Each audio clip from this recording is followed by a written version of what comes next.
All right, everybody, we are back. Welcome back. It's Friday, week number 12, lecture number 26. We're getting into kind of the ending stages of our breathing regulation. Don't worry, we're going to be posting the next exam review sheet later today, so you'll have that for the weekend to start your review. I still got a couple lectures to go, but I wanted to make sure everybody had enough time before that. Keep the questions coming. So we'll start with questions. We're not going to have enough time for a review today just because there were so many really good questions from last lecture. If you need a little bit of a review, I'd really recommend going back and watching specifically the part about the different portions of breathing regulation. The underwater stuff is great, and obviously people had a lot of questions about that. But if we want to think about our breathing regulation, go back to the first part of Wednesday's lecture. Okay, then we'll go over some stages of breathing regulation during exercise, a little bit different than what we talked about on Wednesday. Then we'll discuss how energy is related to breathing in general, and then we'll talk about oxygen supply during graded exercise. So when you're going through a step test, for example, like a VO2 max test, you start really slow, you get a little bit faster, a little bit faster. How is that oxygen supply related to those increasing exercise intensities? Okay. So let's move on to our questions. Number one, can you clarify how hyperventilation before underwater swimming could cause a blackout? And what happens there is it's all related to the partial pressure. Here we go. Partial pressure of O2 versus partial pressure of CO2. Now, normally, when you exercise or when you go underwater, your partial pressure of carbon dioxide will rise far enough during that time where it reaches your kind of threshold for when you really feel almost involuntarily like you have to take a breath. Okay? However, when you hyperventilate, you drive down the partial pressure of carbon dioxide in your blood, and you also drive up just a tiny bit. If we had to make like a scale for these arrows, we'd have a big giant scale here for the partial pressure of carbon dioxide and a teeny tiny little arrow for our increase in partial pressure of oxygen. What happens then is your carbon dioxide rises at the same rate as it would normally, but you just are further from that threshold to start, so it takes longer for you to reach that. Whereas even though you get a small little bump in your partial pressure of oxygen, that's going to decrease. And now you're going to reach your partial pressure threshold of loss of consciousness before you get that innate need to breathe. You don't have the same reflex to low partial pressure of oxygen as you do to high partial pressure of carbon dioxide. Okay? Next question that I love that somebody kind of made the connection between partial pressures and going underwater and scuba diving. Really cool question. I kind of elaborated a little bit on the question text overall, but basically saying that I went down a partial pressure rabbit hole. Is there some way that this is related to the bends that scuba divers experience when they surface too quickly? So if nobody's familiar with this, it happens when you scuba dive, and this is a great little infographic that I found online that relates to it. And basically what happens is when you go down underwater, okay, here's a person at low, and they're kind of descending. Remember, we talked about the partial pressure of nitrogen, and we know that in our atmosphere currently, we have a lot of nitrogen. Almost 80% of our atmosphere is nitrogen. So when they make these little scuba tanks right here, guess what? Well, 80% of that scuba tank is nitrogen as well. Okay, the partial pressure of nitrogen is similar because they're trying to replicate what we're breathing outside. Now that changes when people go in to do some very deep sea diving. You might hear about them putting some other kind of noble gases in there like argon. But we're just considering just kind of general scuba diving right here. And so 80% of this tank is nitrogen. Right there. Now, remember back to our lecture when we talked about when we had this column of air sitting above a lake, and the reason that there's oxygen in the lake is because there's that column of air pressing down on that gas, and then that gas also has a kind of a dissolving cofactor associated with it. It has this basically it tells us how easily that gas is going to diffuse, a diffusion cofactor, into a different medium. So it's moving from air into a liquid, what is that diffusion constant? Well, what happens when you go underwater? Two things happen. Number one, you have an increase in the partial pressure of the column, or not the partial pressure, sorry, an increase in the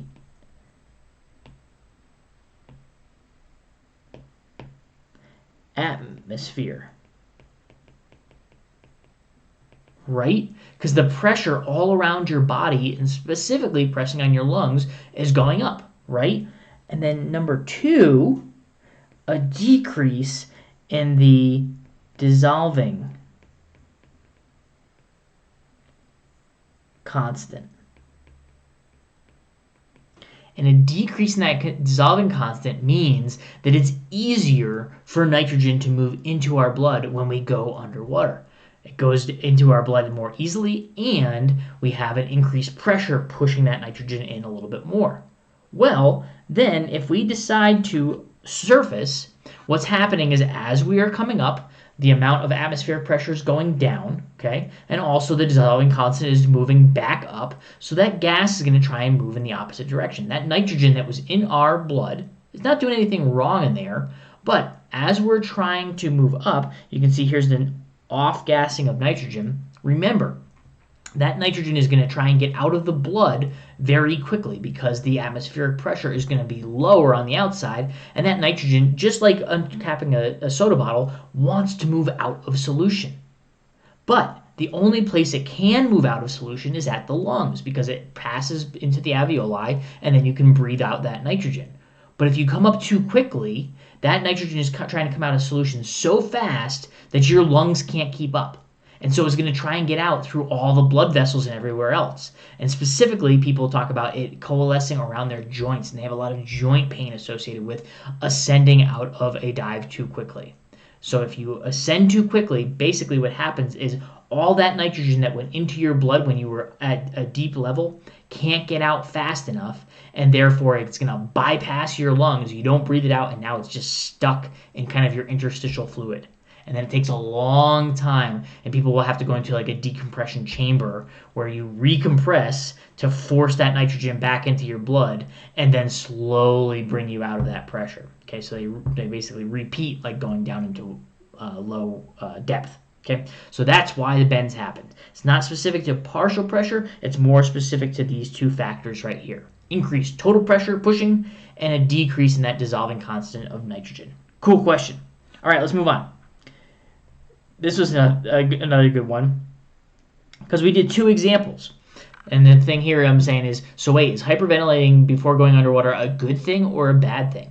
The first thing we said is that, hey, if we bring that partial pressure of CO2 in the blood from 40 down to 30, well, that gives us a bigger window. And we can last a little bit longer until we need to take a breath. But if you hyperventilate too much, and let's say instead of bringing it down, instead of to 30, you bring it down to 20, well, now, yes, you've given yourself a longer duration until you reach that threshold, but the downside of this is that you've also given time for our partial pressure of oxygen to go down low enough to reach our oxygen loss of consciousness threshold, okay? So it's a good thing and a bad thing. A good thing up to a point.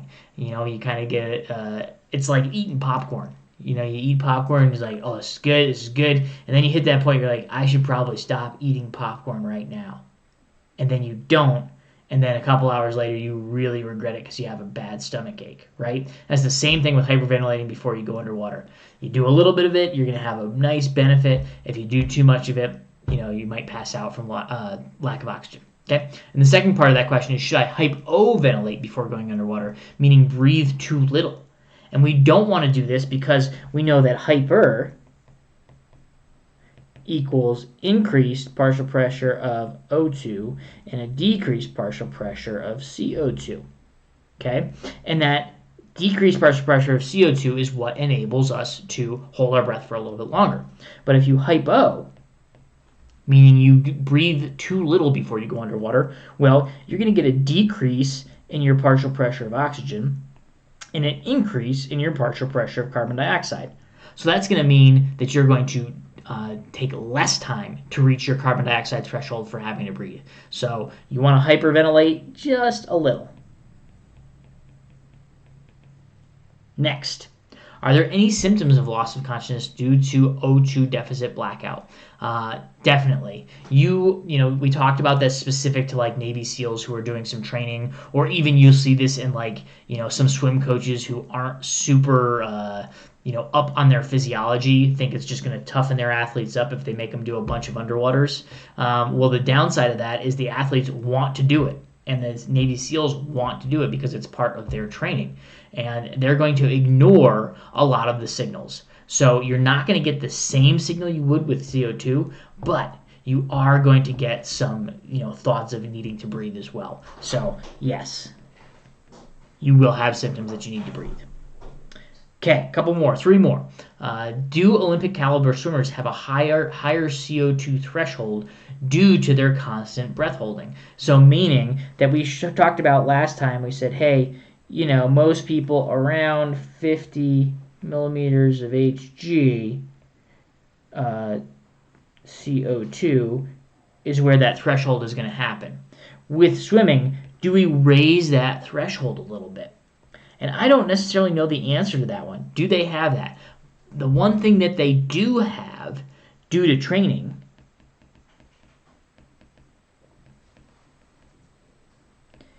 is increased buffering capacity.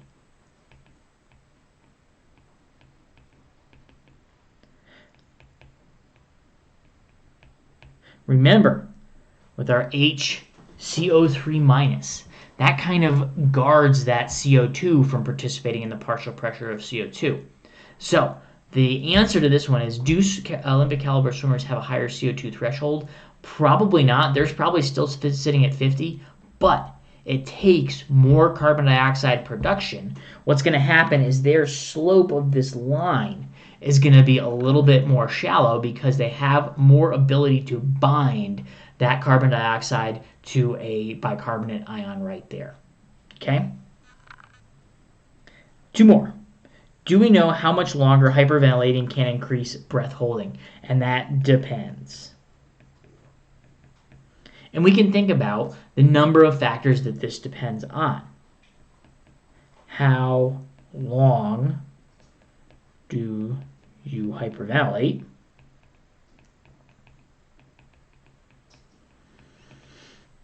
And what is the partial pressure of O2?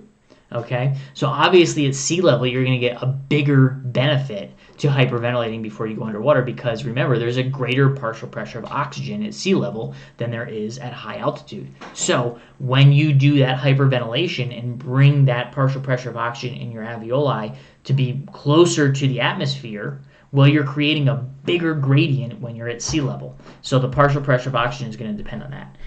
If I had to give a percentage guess for how much longer you're going to be able to hold your breath with this, maybe 10%, but that's just a guess. Has anybody done that study? I haven't found it yet. If you find it, I'll give you 1 extra bonus point, okay? In the figure, is the figure that was regarding breathing regulation overall, are different factors that are related to breathing regulation. Is that specific to voluntary or involuntary breathing? So our flow chart, when we talked about partial pressure of carbon dioxide and also pH, that is involuntary.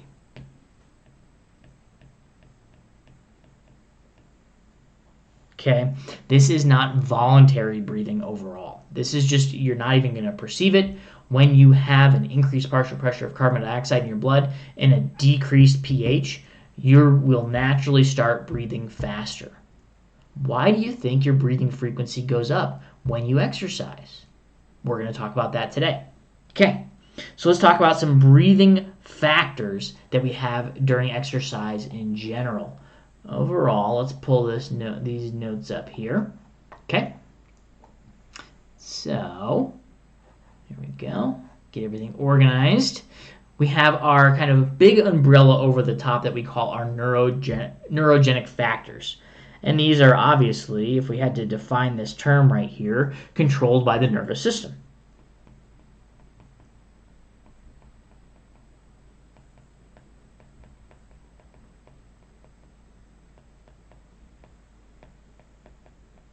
Okay, under that we have kind of two subcategories under our neurogenic factors. First, we have our cortical neurogenic factors. So those take place in that cortical area of your brain, your cortex. Okay, the next is your peripheral neurogenic factors. And we're talking about this, remember, once again, in reference to exercise. So how does your breathing change during exercise? Okay, first, cortical. As we said, this has to do with your cortex. Cerebral cortex. That's the area of the brain that is sending these signals. It's integrating and sending these. This is involuntary. So your breathing frequency is going to go up during exercise involuntarily. Okay? And specifically, though, this one happens before exercise.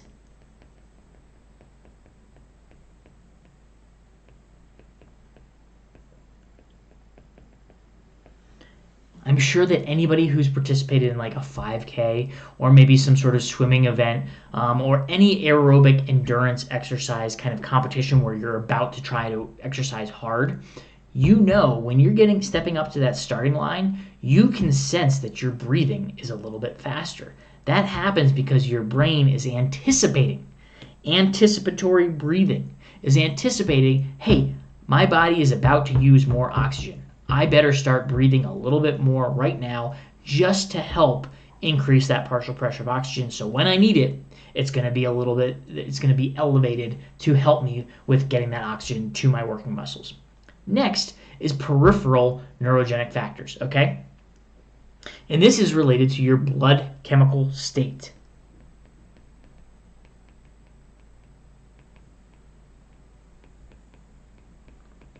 That's a fancy way of saying pH. Okay? Also responsive to blood temperature. Okay? One more thing here. Joint sensation. Think about these three things. When you exercise, do these three things change? Absolutely. Your blood chemical state is going to change. Your pH is going to go down. Remember, you're going to have more hydrogen ions floating around. It's going to decrease your pH. What's going to happen to your blood temperature? Well, you're exercising. The contraction of those muscles is not 100% efficient. So therefore, those muscles contracting are going to put off some heat. Blood temperature is going to go up. Also, joint sensation, especially if you think about what most of us have been doing in our houses for the past couple weeks. We don't have a lot of joint movement on a daily basis. So when you start exercising, running, swimming, whatever it might be, that joint is going to be changing shape much more frequently at a higher frequency. So these three things change during exercise.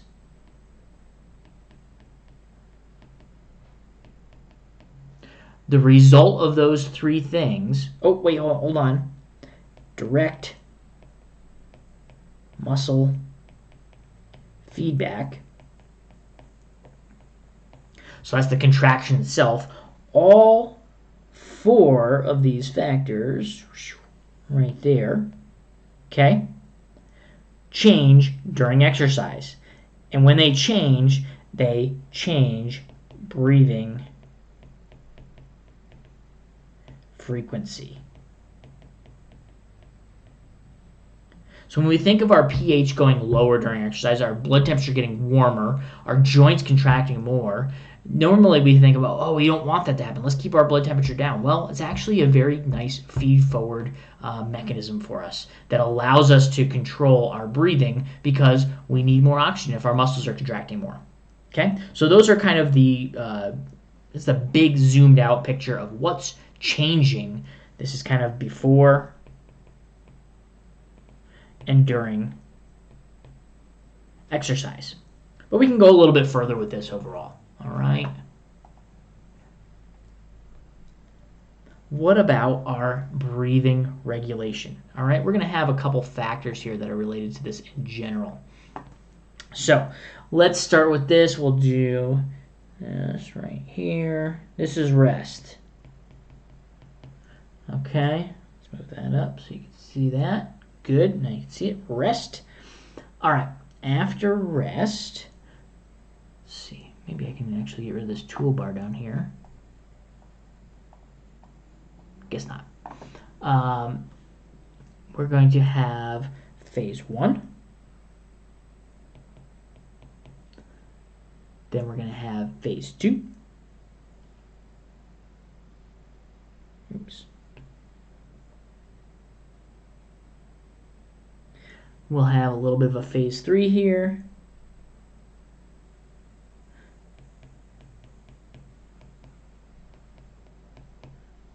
And then at the end, we're going to have recovery.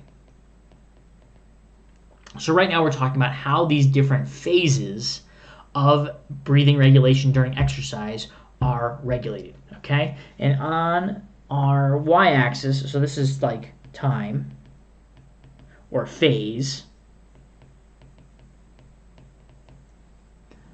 And then on our y-axis over here, we're going to have our VE, or our minute ventilation, which is going to take liters per minute.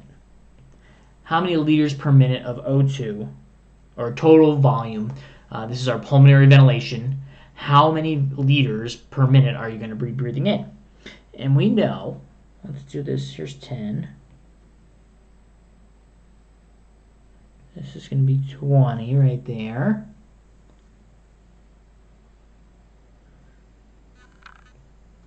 This is not to scale. Right there. Okay? Actually, let's do this. That's better. Now we are to scale. Every 2 boxes is 10 liters per minute.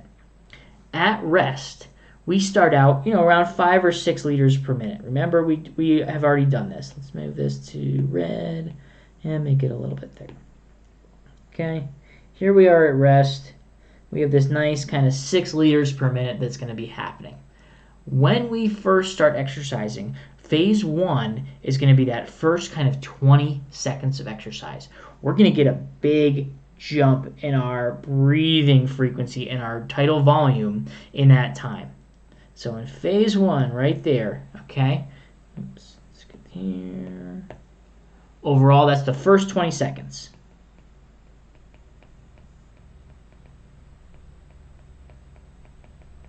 Of our exercise overall. The thing that's controlling this first 20 seconds is mostly our neurogenic factors.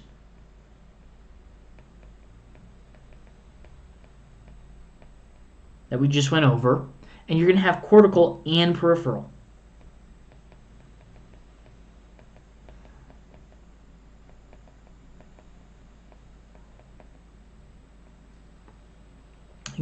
This is like thinking about if you've ever done a track workout and you're running like a 400 meters around the track.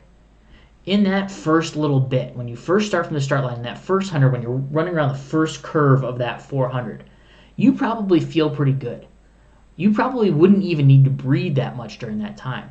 But you will notice that you are breathing pretty deeply and you're feeling pretty good in that first. The reason that breathing frequency is going up and your overall minute ventilation is going up is because of this phase 1 right here. You're in the first 20 seconds of exercise. Your cortical and peripheral neurogenic factors are driving those efferent muscles to move your diaphragm and your intercostals to make you breathe a little bit more.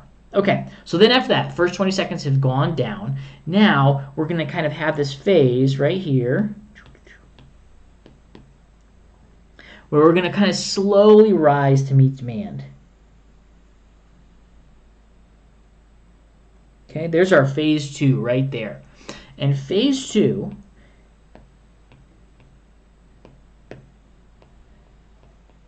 slow rise to meet our O2 demand.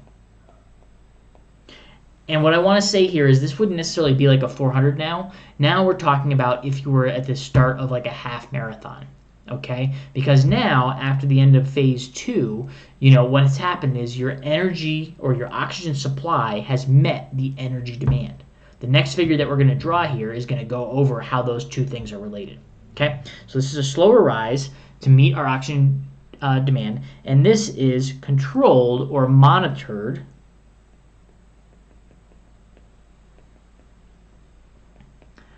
by chemoreceptors.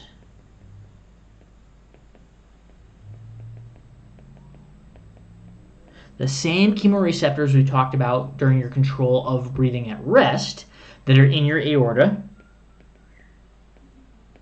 and carotid bodies. They're going to monitor the pH, the partial pressure of carbon dioxide, and they're going to slowly change your breathing over that time to meet the demand. Okay? Phase 3, we'll draw a line. Oops, let's make it, it looks like this. Okay?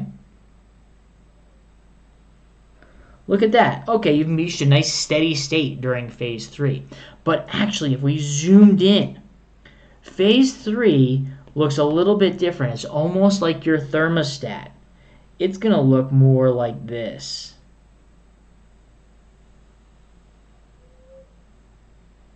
Right? Because there's this fine tuning that's happening here. Maybe you start to run up a small hill. Maybe you start to run down a big hill, and you don't need quite as much oxygen. So during phase 3, we have our fine tuning of O2 supply.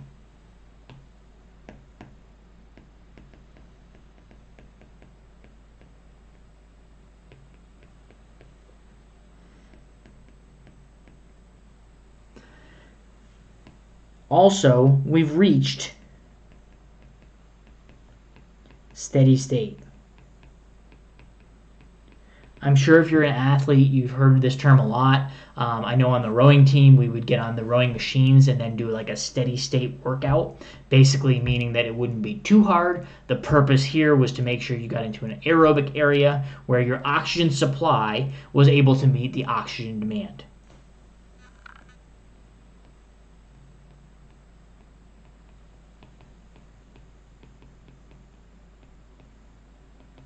And where does that oxygen demand come from?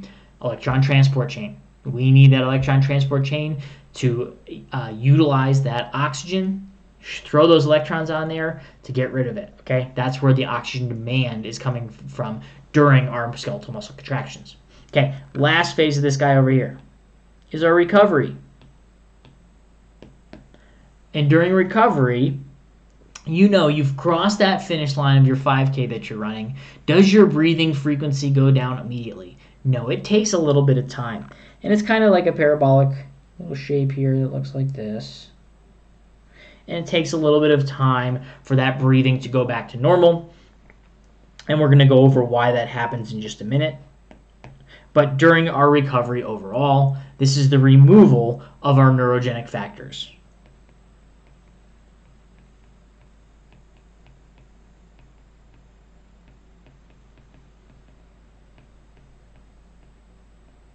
And during this time, the first thing that's going to happen, number 1, that breathing frequency goes down. Number 2, tidal volume decreases. That's the order at which these neurogenic factors affect your breathing volume or your tidal volume, okay? Or, sorry, your pulmonary ventilation, that VE. First thing that's taken away is the last thing that's added. Remember, it's the opposite of what happened when we were increasing our exercise intensity.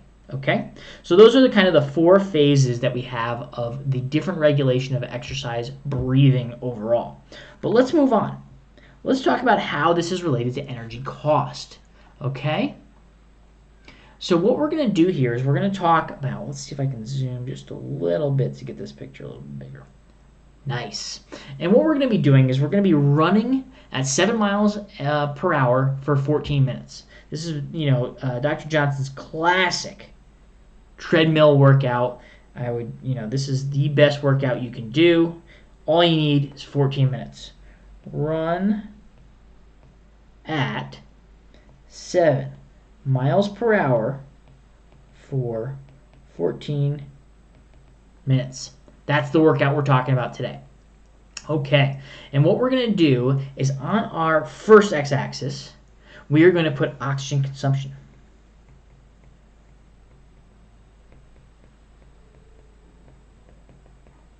So if we were measuring this with the metabolic cart, we would be able to tell how many mLs. Oh, sorry, we're going to do liters per kilogram. Yeah, I think we're going to do liters per kilogram.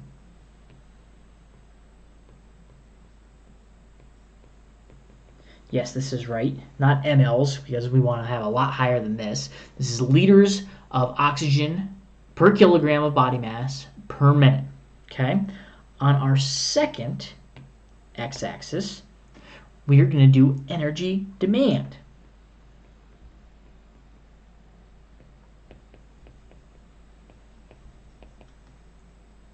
Okay? And the interesting thing is here that, remember, 1 liter of oxygen, oops.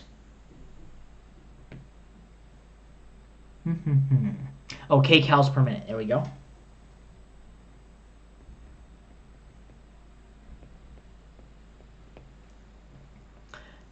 Fantastic.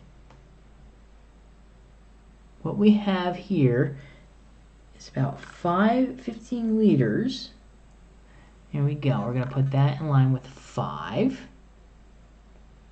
That's how much energy we're demanding per unit time. Okay, we're going to move down 1, 2, 3, 4. 1, 2, 3. That's going to be 1. 1, 2, 3. That's going to be 2.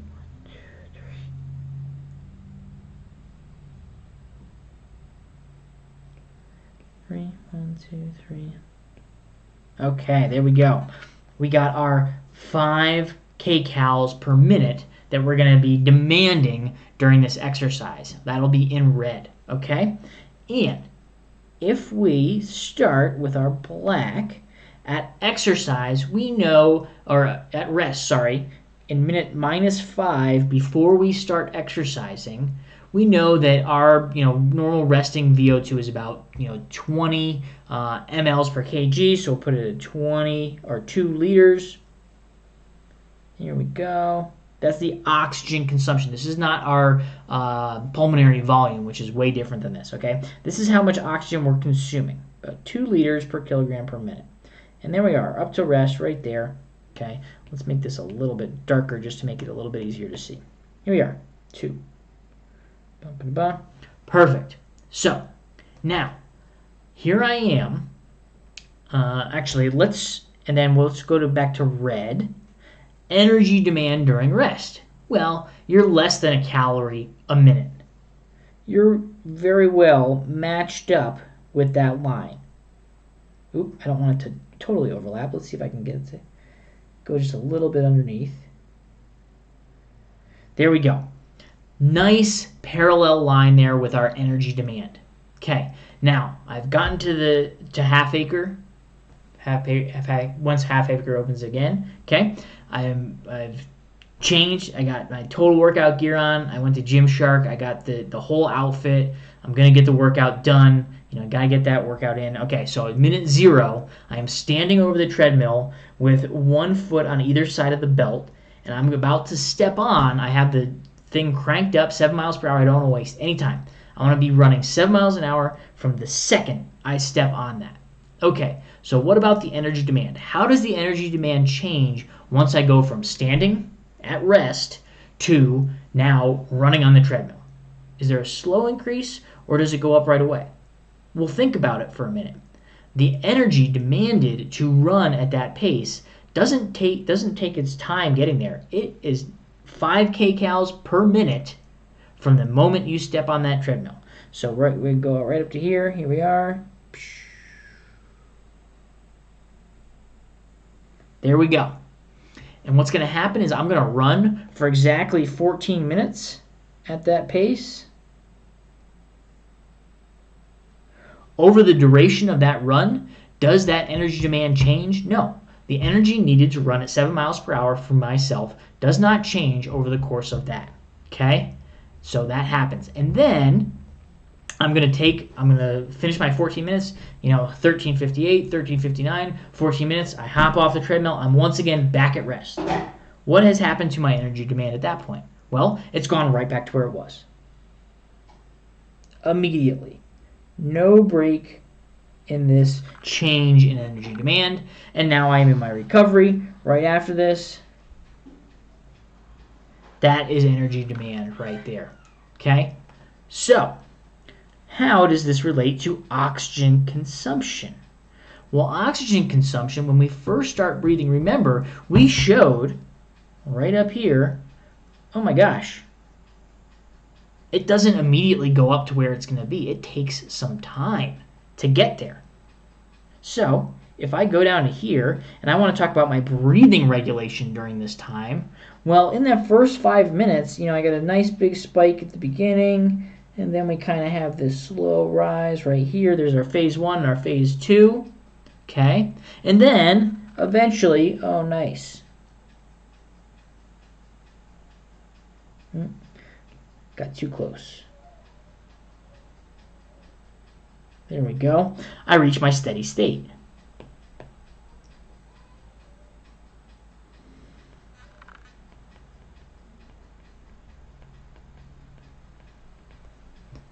At steady state, this is where our oxygen supply, okay, our oxygen consumption is meeting our energy demand. Ah, nice. And then once we finish that exercise, what happens to your breathing? We just showed it. Oh, kind of get like a slow decrease over time. Oh.